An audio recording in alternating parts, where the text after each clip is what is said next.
یہ اخیری رہ گئے ہیں. اور مفتی محمد رفیع عثمانی اور مفتی محمد تقی عثمانی، اللہ تعالیٰ ان کا سایہ دراز فرمائے امت کے اوپر، ان دونوں سے میں نے سنا کہ ہمارے والد صاحب رحمۃ اللہ علیہ تقریبوں میں نہیں جایا کرتے تھے. بڑے آدمی تھے تو حکومت کی طرف سے ہی بلایا جاتا تھا، شادیوں میں بلایا جاتا تھا، تو ہر تقریب میں آدمی تقریبوں میں نہیں جایا کرتے تھے. مگر کہا کہ جب ہمارے والد صاحب رحمۃ اللہ علیہ کو پتا چلتا تھا کہ ڈاکٹر عبدالرحیم عارفی رحمۃ اللہ علیہ تقریب میں آ رہے ہیں تو ہم لوگوں کو کہتے تھے کہ بھئی تیار ہو جاؤ، ڈاکٹر صاحب بھی تشریف لا رہے ہیں، کچھ سننے کو ملے گا. یعنی مفتی شفیع صاحب رحمۃ اللہ علیہ، مفتی اعظم پاکستان اور جو دارالعلوم دیوبند کے صدر مفتی رہ چکے تھے، وہ فرماتے تھے کہ ڈاکٹر صاحب بھی اس تقریب میں آ رہے ہیں، اس لیے ہم جاتے ہیں، حضرت کی کچھ باتیں ان سے سننے کو ملے گی. یعنی استفادے کی نیت سے جاتے تھے. جہاں ڈاکٹر صاحب کا کمال معلوم ہوتا ہے وہاں مفتی شفیع صاحب کا کمال بھی دیکھو کہ کتنی تواضع. یہ میرے بھائیوں تزکیہ کے بعد آتا ہے. یہ سب چیزیں، یہ جو بڑائی ختم ہو جاتی ہے. تو یہ حاجی محمد شریف صاحب رحمۃ اللہ علیہ نے صرف ایک ہی مدرسہ دیکھا تھا، صرف ایک ہی کتاب پڑھی تھی، اور وہ تھی حکیم الامت حضرت مولانا اشرف علی تھانوی رحمۃ اللہ علیہ. اللہ تعالیٰ کروڑوں رحمتیں نازل فرمائے حکیم الامت تھانوی رحمۃ اللہ علیہ کی قبر پر. کتنا بڑا احسان فرمایا، کتنا بڑا احسان فرمایا کہ اپنی زندگی میں خوب کام کیا، ہزاروں لاکھوں کو سیراب کیا، پیچھے اتنے بڑے بڑے خلفاء چھوڑ کر کے گئے کہ انہوں نے امت کو سیراب کیا، اور اتنی کتابیں چھوڑ کر کے گئے کہ آج پوری امت ان سے استفادہ کر رہی ہے. پتہ نہیں حضرت کی باتیں کہاں کہاں تک پہنچتی ہوں گی، اور لوگ کتنی کتنی باتوں سے آج بھی فائدہ اٹھا رہے ہوں گے. ممبر پر سے جو بھی بولتا ہے وہ حضرت حکیم الامت تھانوی رحمۃ اللہ علیہ کی بات ضرور کہتا ہے.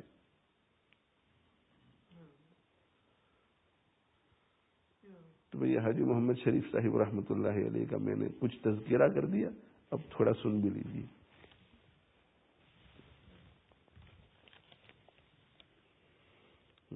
یہ جو ہیں یہ ان کے خادم خاص تھے حافظ محمد اسحاق صاحب.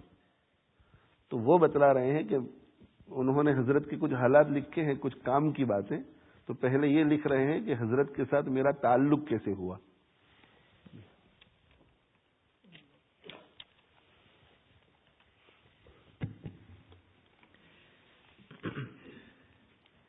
دامن حضرت تک میری رسائی.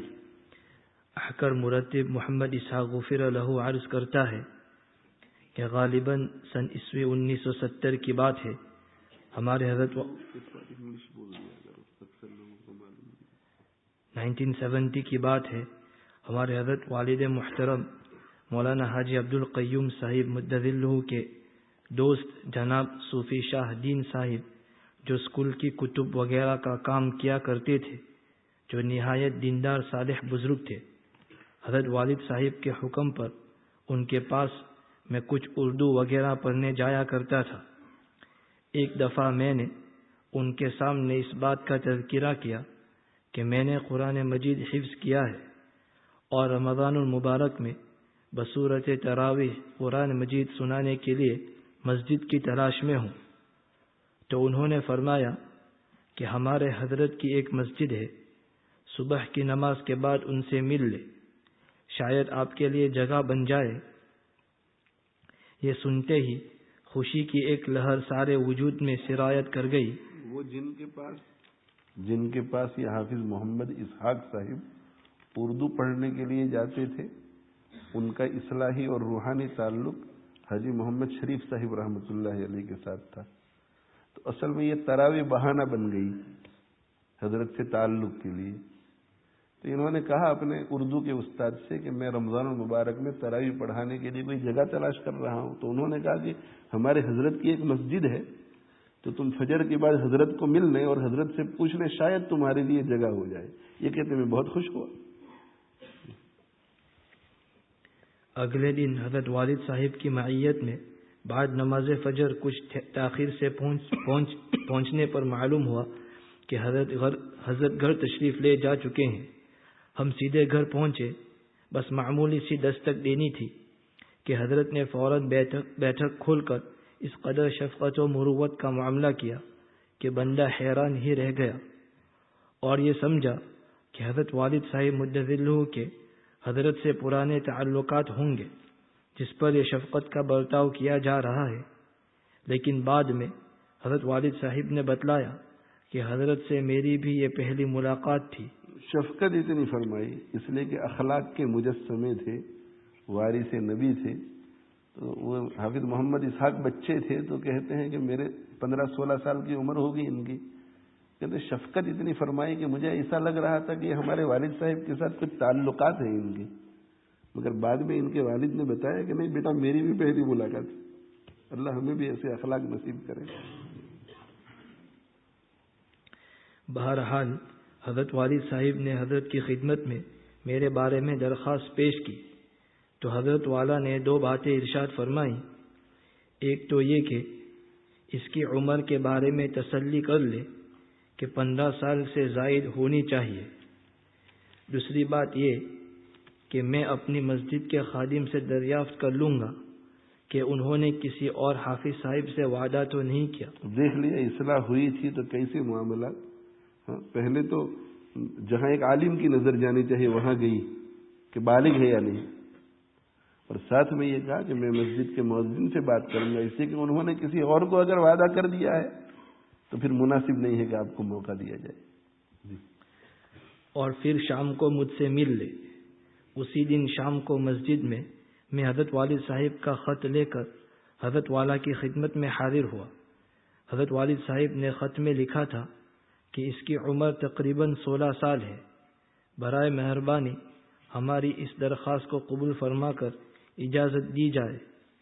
نماز کے بعد میں نے جیسا ہی حضرت کی خدمت میں خط پیش کیا، بغیر کسی تاخیر کے حضرت مسجد کے اندر والے حصے میں تشریف لے گئے اور خط پڑھا، اور اسی خط پر لکھا مکرمی۔ دیکھ لیا آپ نے کہ خط پڑھنا تھا تو مسجد میں بیٹھ کر خط نہیں پڑھا، مسجد سے باہر نکل گئے۔ ہو سکتا ہے کہ خط کے اندر کوئی دوسری چیز ہو جو مسجد میں پڑھے جانے کے قابل نہ ہو۔ اب ایسی چیزیں پڑھ کر کے حیرت ہوتی ہے کہ چھوٹی چھوٹی باتوں کی کتنی رعایت، اور پڑھا تو خط میں تو لکھا ہوا تھا کہ اس کی عمر تقریباً 16 سال ہے، ہماری درخواست ہے کہ آپ اجازت دے دیجیے۔ تو حضرت حکیم الامت تھانوی رحمۃ اللہ علیہ اور ان کے متعلقین کا خط کا جواب دینے کا طریقہ یہی ہے کہ جس جگہ کے اوپر جواب دینا ہے تو وہیں سے یوں لائن کھینچتے ہیں مارجن کے اوپر حاشیے پر، اور جواب وہاں لکھتے ہیں۔ تو یہ جو لکھا تھا کہ اجازت دیجیے، تو وہاں پر یوں کر کے لائن کھینچی، خط کھینچا، اور وہاں شارٹ مختصر بالکل جواب لکھا۔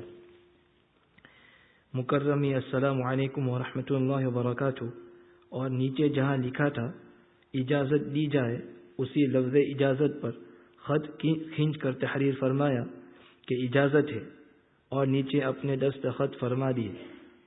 بندہ حضرت کی اس بات پر حیران ہوا، اور حضرت کی اس مختصر تحریر نے دل پر ایسا اثر کیا کہ کم عمری کے باوجود بندے نے وہ خط اچھی طرح سنبھال کر محفوظ کر لیا۔ بس اس کے بعد کیا عرض کروں، رمضان شریف آ گیا اور بندے نے قرآن مجید بتوفیق الہی سنایا، لیکن اس کے ساتھ روزانہ حضرت کی زیارت اور دعائیں نصیب ہوتی رہیں۔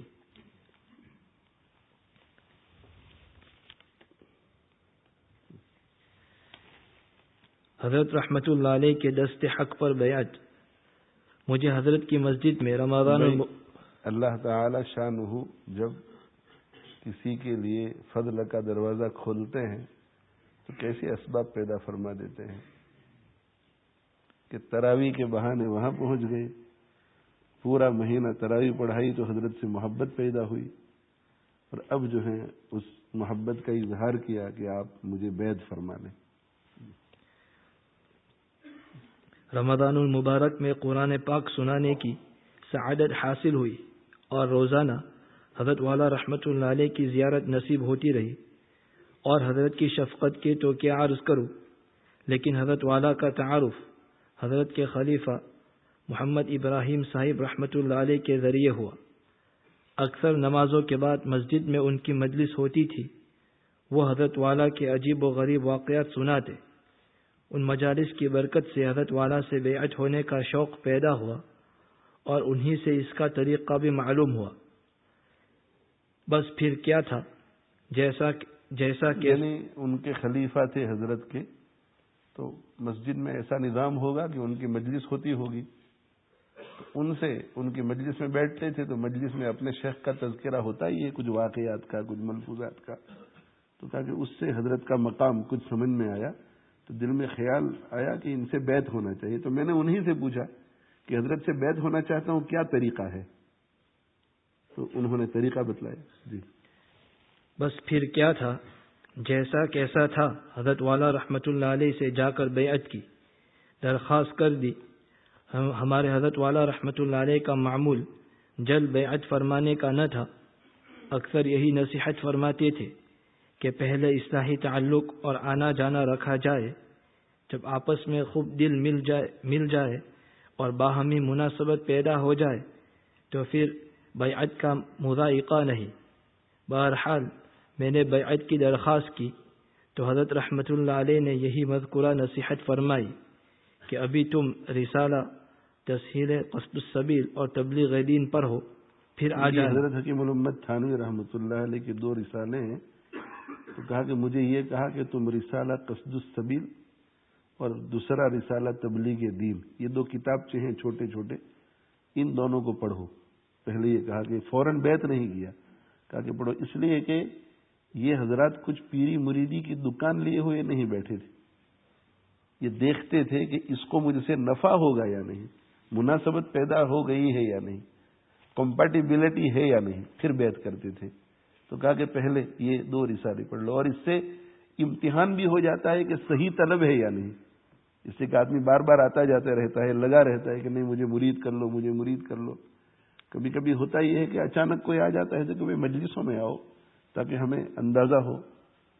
تو کہا کہ یہ 2 رسالے پڑھو، اور رسالے پڑھ کر پھر بندہ دونوں مذکورہ کتابوں کے مطالعہ کرنے کے بعد حاضر ہوا اور بیعت کی درخواست کی۔ پھر حضرت رحمت اللہ علیہ نے فرمایا جلدی کیا ہے، بیعت بھی کر لیں گے۔ بندہ نے تقاضا کیا تو فرمایا کہ اچھا فلاں دن آنا، بیعت کر لیں گے۔ بندہ مقررہ دن حاضر ہوا تو فرمایا جلدی کیا ہے۔ اپنی کم عمری کی وجہ سے آداب وغیرہ سے بندہ تہیدست تھا ہی باضابطہ بیعت۔ میں نے عرض کیا کہ حضرت آج کے دن کا تو آپ نے وعدہ فرمایا تھا، بس یہ کہنا تھا۔ کہنے کا مطلب ہے کہ میری عمر چھوٹی تھی تو آداب سے تو تہیدست یعنی خالی ہاتھ تھا، اس لیے میں بول پڑا کہ حضرت آج کا تو آپ نے وعدہ فرمایا تھا۔ بس یہ کہنا تھا کہ حضرت والا رحمت اللہ علیہ نے اس گستاخی بھرے جملے کو محبت پر محمول فرما کر ارشاد فرمایا بیٹھو، میں ابھی آتا ہوں۔ تھوڑی ہی دیر میں حضرت تشریف لائے تو آپ کے ہاتھ میں ماہنامہ البلاغ تھا، اس میں سے خطبہ پڑھ کر بندے کو بیعت فرمایا، اور فرمایا کہ حضرت تھانوی رحمت اللہ علیہ نے یہی خطبہ پڑھ کر حضرت مولانا خیر محمد صاحب رحمت اللہ علیہ کو بیعت فرمایا تھا۔ پھر اس کے بعد عجیب تواضع بھرے یہ کلمات ارشاد فرمائے کہ ہمارے دادا پیر حضرت حاجی امداد اللہ صاحب مہاجر مکی رحمت اللہ علیہ فرمایا کرتے تھے۔ اس ملفوظ کو غور سے سنیے، حضرت حاجی امداد اللہ مہاجر مکی رحمت اللہ علیہ تو بہت ہی بڑے شخص تھے۔ حکیم الامت تھانوی رحمت اللہ علیہ کا مقام کتنا اونچا، پھر ان کے استاد حضرت گنگوہی رحمت اللہ علیہ کا مقام کتنا اونچا، پھر ان کے ساتھی حضرت مولانا قاسم نانوتوی رحمت اللہ علیہ کا مقام کتنا اونچا۔ یہ تینوں اور ان کے علاوہ اور بھی ایسے بڑے بڑے لوگ حاجی امداد اللہ مہاجر مکی رحمت اللہ علیہ کے مرید اور خلیفہ تھے،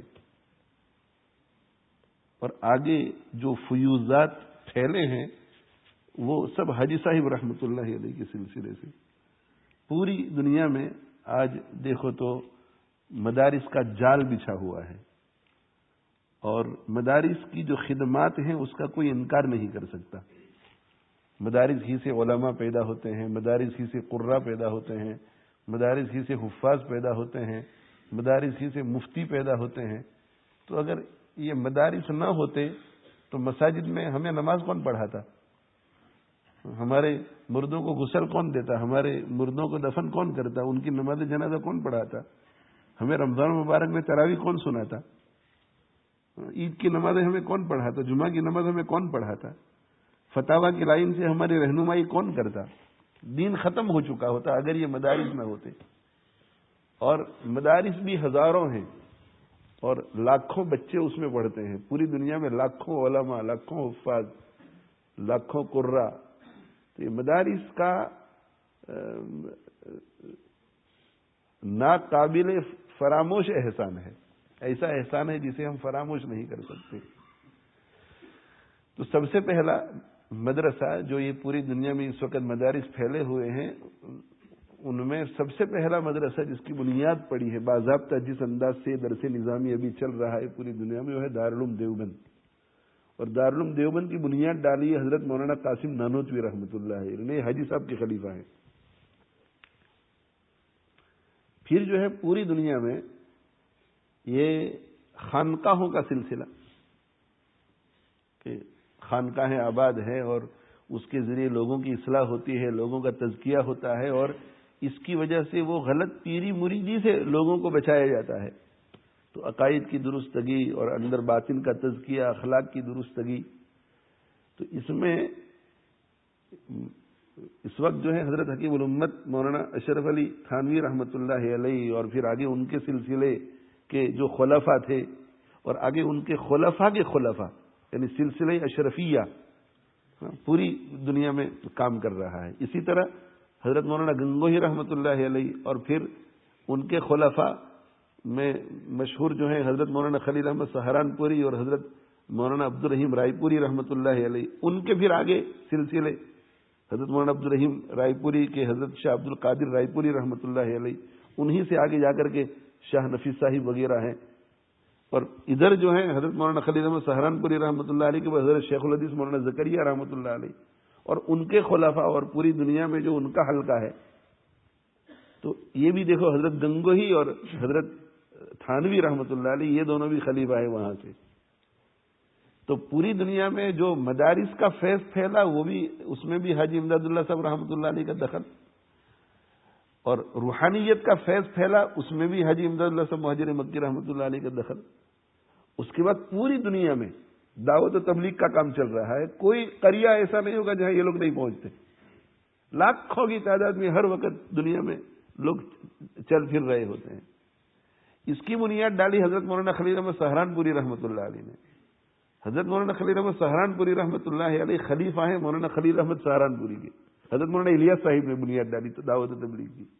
تو حضرت مولانا الیاس صاحب کے جو شیخ ہیں وہ مولانا خلیل احمد سہارنپوری، مولانا خلیل احمد سہارنپوری کے شیخ ہیں مولانا گنگوہی، مولانا گنگوہی کے شیخ ہیں مولانا حاجی امداد اللہ مہاجر مکی رحمۃ اللہ علیہ. اور خود مولانا الیاس صاحب رحمۃ اللہ علیہ نے اپنی زندگی کا ایک اچھا خاصا وقت حضرت گنگوہی رحمۃ اللہ علیہ کی صحبت میں بھی گزارا ہے. اور پھر حدیث کی خدمت، تو حدیث کی خدمت میں حضرت گنگوہی رحمۃ اللہ علیہ اور حضرت گنگوہی رحمۃ اللہ علیہ کے شاگردوں میں حضرت مولانا محمد یحییٰ صاحب رحمۃ اللہ علیہ اور آگے حضرت مولانا خلیل احمد سہارنپوری رحمۃ اللہ علیہ، اور ان دونوں کے شاگردوں میں حضرت شیخ الحدیث مولانا زکریا صاحب رحمۃ اللہ علیہ. ان حضرات کی کتابیں بھی ہے، عربی کے اندر شروحات ہیں اور حدیث کی جو خدمات انہوں نے انجام دی. تو یہ سلسلہ بھی وہیں جا کر کے رکتا ہے حضرت حاجی امداد اللہ مہاجر مکی رحمۃ اللہ علیہ. تو بہت بڑے آدمی حاجی امداد اللہ مہاجر مکی رحمۃ اللہ علیہ اور صاحب کرامات بزرگ. ایک مرتبہ فرمانے لگے کہ میرا جی یوں چاہے کہ جب میرا جنازہ اٹھے تو قبر تک لا الہ الا اللہ کے نعروں کے ساتھ میرا جنازہ جائے. تو خود تو عالم نہیں تھے، پورے باضابطہ کسی مدرسے میں پڑھے ہوئے نہیں تھے. تو علماء جو تھے آگے پیچھے انہوں نے کہا کہ حضرت مگر یہ تو اجازت نہیں دیتی ہماری شریعت کہ لا الہ الا اللہ کے نعروں میں آپ کے جنازے کو لے جائے. تو انہوں نے کہا کہ نہیں، میں کہاں کہہ رہا ہوں کہ آپ لوگ ایسا کرو، میں تو ایسا کہہ رہا ہوں کہ میری دل میں یہ خواہش ہوتی ہے کہ لا الہ الا اللہ لا الہ الا اللہ لا الہ الا اللہ، اس نعرے کے ساتھ میرا جنازہ جاوے. یعنی اللہ سے جو کہ محبت بہت تھی، تعلق بہت تھا.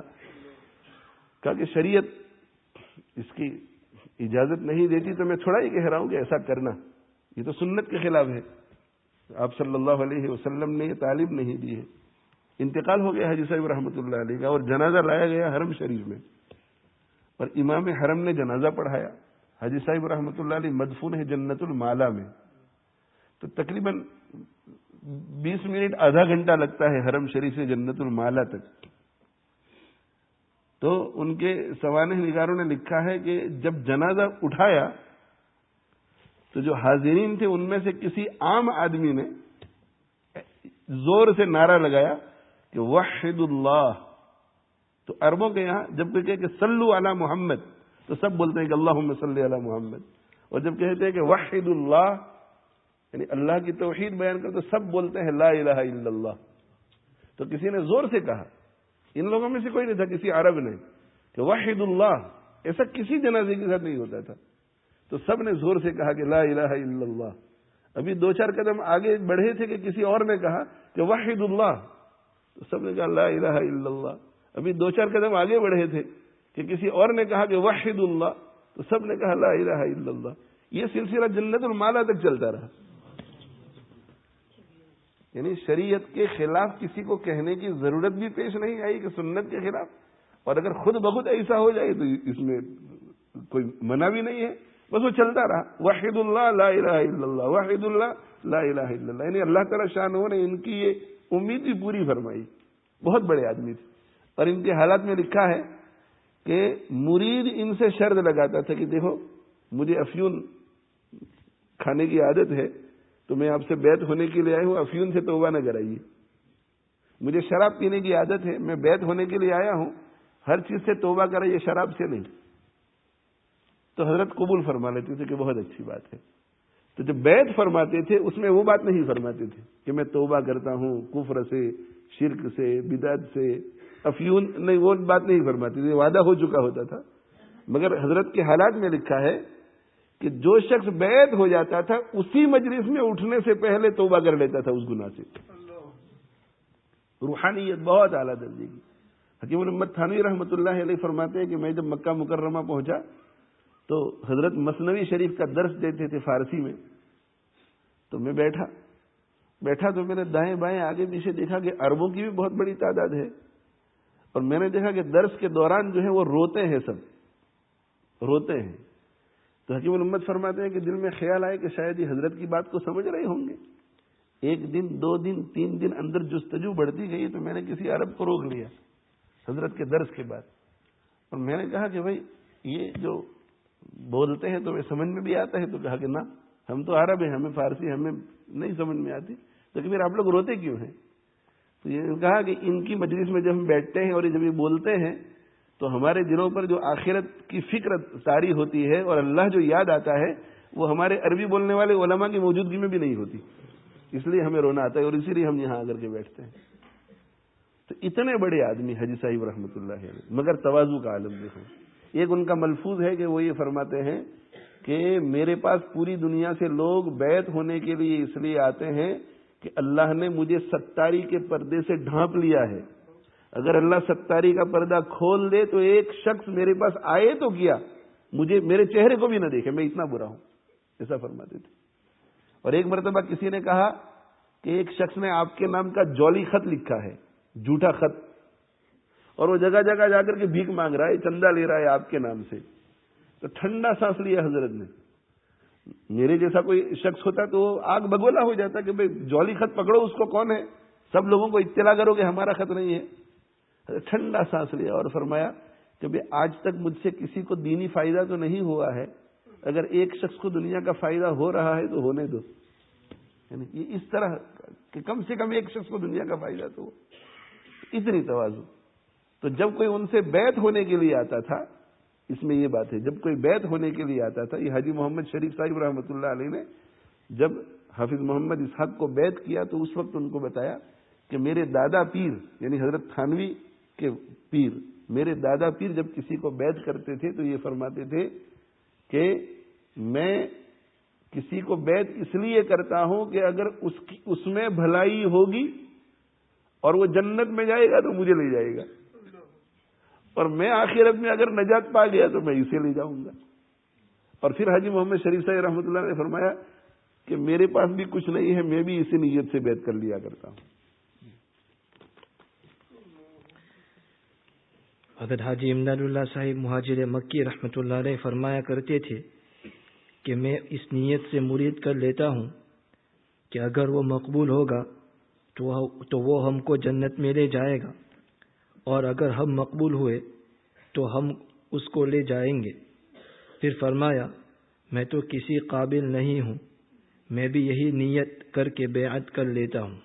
اب چونکہ ہماری اصلاح نہیں ہوئی، ہمارا تزکیہ نہیں ہوا ہے، تو ہمارے ذہنوں میں ایسے خیالات آتے ہیں کہ یہ جو پیر بن کر کے بیٹھے ہوئے ہیں یہ اپنے بارے میں بہت احساس برتری اور سپیریورٹی کمپلیکس میں مبتلا ہوں گے۔ ایسا نہیں ہے، یہ تو ایک ذمہ داری ان پر عائد ہوتی ہے، اس لیے ان کو بیعت کرنا پڑتا ہے، ورنہ حقیقت یہ ہے کہ ان کے لیے بہت بوجھ کی چیز ہے یہ، اور وہ اللہ سے یہی دعا کرتے ہیں کہ اللہ یہ طلب لے کر کے آیا ہے تو اب آپ جو ہیں اس کی طلب کو سامنے رکھ کر مجھے اس قابل بنائیے کہ اس کو مجھ سے فائدہ پہنچے، تاکہ اس کی برکت سے میرا بھی بیڑا پار ہو جائے۔ اللہ تعالیٰ ان بزرگوں کے تذکرے کو ہمارے لیے برکتوں کا باعث بنائے۔ آپ حضرات کی خدمت میں پھر میں مقرر درخواست کرتا ہوں کہ ان واقعات کو اور ان حالات کو پڑھ کر ہمیں اپنی فکر کرنی ہے کہ انہوں نے تو ایسی زندگی گزار لی اور یہ ساری محنت کر کے چلے گئے۔ اللہ جزائے خیر دے ان سب حضرات کو کہ جنہوں نے ایسے بزرگوں کے واقعات ہمارے لیے محفوظ رکھے، تاکہ ہمیں بھی پتہ چلے کہ انہوں نے کامیابی کیسے حاصل کی تھی، تو ہمیں ان ساری چیزوں کو سن کر اپنے بارے میں جلدی سے جلدی کوئی فیصلہ کرنا ہے۔ دیکھو موت کو آنے میں دیر نہیں لگتی۔ ہمارے یہاں کے ایک فاضل ہیں مولوی عراق میاں، لندن میں رہتے ہیں، ان کا بھی پرسوں ترسوں میرے اوپر ٹیکسٹ آیا کہ میری بہن کا لڑکا بالکل ٹھیک تھا، 15 سال کی عمر کا، اچانک انتقال کر گیا۔ اب ظاہر ہے کہ اچانک انتقال کر گیا تو پوسٹ مارٹم ہوا، تو آج ان کا میرے اوپر ٹیکسٹ تھا کہ پوسٹ مارٹم میں بھی کچھ معلوم نہیں ہو سکا، اور انہوں نے کہا کہ نیچرل ڈیتھ ہے۔ تو 15 سال کی عمر میں نیچرل ڈیتھ، کوئی وجہ معلوم نہیں ہو سکی کہ کیوں انتقال کر گیا وہ لڑکا۔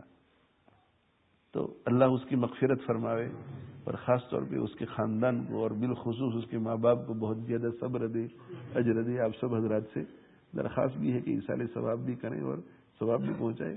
تو ہمیں یہ سوچنا ہے کہ یہ لوگ تو جو کرنا تھا کر کے چلے گئے، تلک امۃ قد خلت لہا ما کسبت ولکم ما کسبتم، انہوں نے جو کچھ کیا ان کو ملے گا۔ اب ہم کب تک بیٹھے رہیں گے، کب تک انتظار کریں گے؟ ہو سکتا ہے کہ کل ہماری موت ہو جائے۔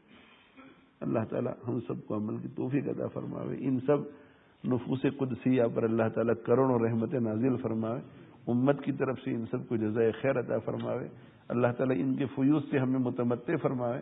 اللہ تعالیٰ ہمیں بھی اپنے اپنے مشائخ کے ساتھ بہت زیادہ محبت والا، عقیدت والا، ادب والا، اخلاص والا، سپردگی والا تعلق نصیب فرماوے، اور اللہ تعالیٰ ان کی توجہ اور ان کی دعائیں ہمیں نصیب فرماوے، اور اللہ تعالیٰ ہمیں ان کی تعلیمات پر عمل کر کے اپنے قرب کو حاصل کرنے والا بنائے۔